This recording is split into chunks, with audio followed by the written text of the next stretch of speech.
हर्षवर्धन सकपाळांकडून मुख्यमंत्र्यांचा दरिंदा असा उल्लेख, तर सकपाळांविरोधात भाजप आक्रमक, अपशब्द काढल्यास काळं फासायला घाबरणार नाही, प्रसाद लाड यांचा इशारा.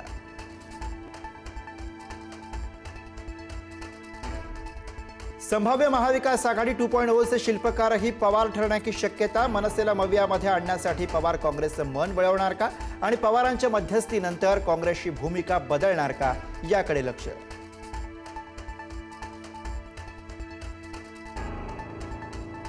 ठाकरेंच्या शिवसेनेसोबत आघाडी करण्यासाठी पवारांच्या राष्ट्रवादी चर्चा करा.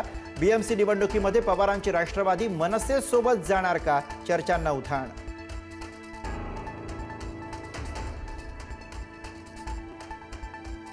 काँग्रेस पक्ष अमिबासारखा, संदीप देशपांडेंची जहरी टीका. तर रंग बदलण्यापेक्षा आव्हान झेलत अमिबासारखी तग धरण्याची आमच्याकडे क्षमता, सचिन सावंत यांचा पलटवार.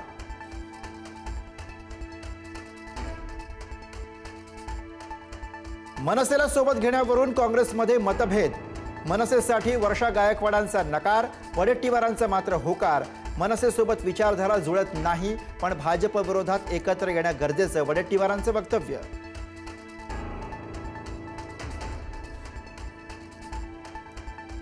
अमित साटम यांच्या असलम शेख यांच्यावरील विधानावरून काँग्रेस आक्रमक. साटम यांच्या मुंबईतल्या कार्यालयाबाहेर काँग्रेसचं आंदोलन, काँग्रेस भाजप कार्यकर्ते आक्रमक.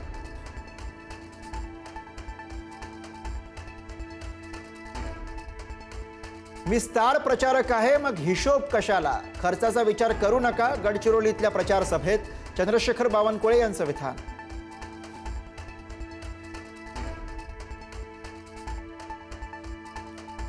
बोगस मतदार नोंदणीचा आमदार निलेश राणेंकडनं पर्दाफाश. कणकवलीमधील समीर नलावडेंच्या घराच्या पत्त्यावर चक्क मुस्लिम मतदारांची नोंद.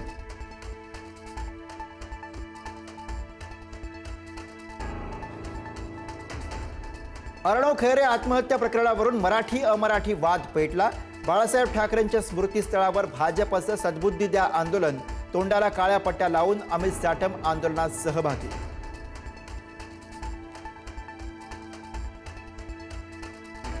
भाजपच्या सद्बुद्धी द्या आंदोलनाला मनसेकडनं प्रत्युत्तर. अटल बिहारी वाजपेयींच्या प्रतिमेला अभिवादन करून मनसेचं भाजपला उत्तर. तर अर्णव खैरेच्या मृत्यूवर भाजपचं नीच राजकारण, संदीप देशपांडेंचा हल्लाबोल.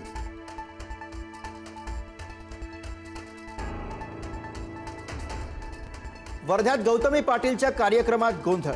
गौतमीच्या कार्यक्रमात प्रेक्षकांनी खुर्च्या तोडल्या, पडदे फाडले. गर्दीमुळे नियोजन कोलमडल्यानं प्रेक्षकांचा गोंधळ.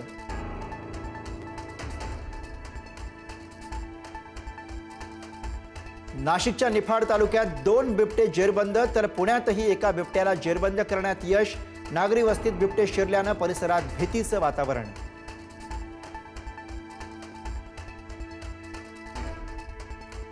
सिडकोकडून प्रथम येणाऱ्यास प्रथम प्राधान्य तत्वावर 4508 घरांची गृहनिर्माण योजना जाहीर. अर्जदारांना स्वतःच्या पसंतीची सदनिका निवडण्याची सुवर्ण संधी. आजपासून ऑनलाईन अर्ज नोंदणी सुरू.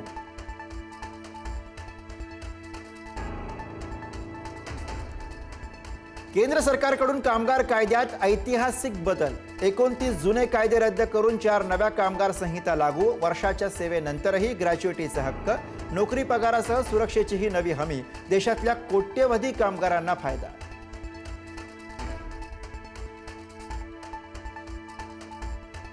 अल फलाह विद्यापीठाचं गेल्या दशकापासून दहशतवाद्याशी नातं. 2008च्या बॉम्बस्फोटामध्ये अल फलाह विद्यापीठाच्या माजी विद्यार्थ्यांचा समावेश असल्याची माहिती.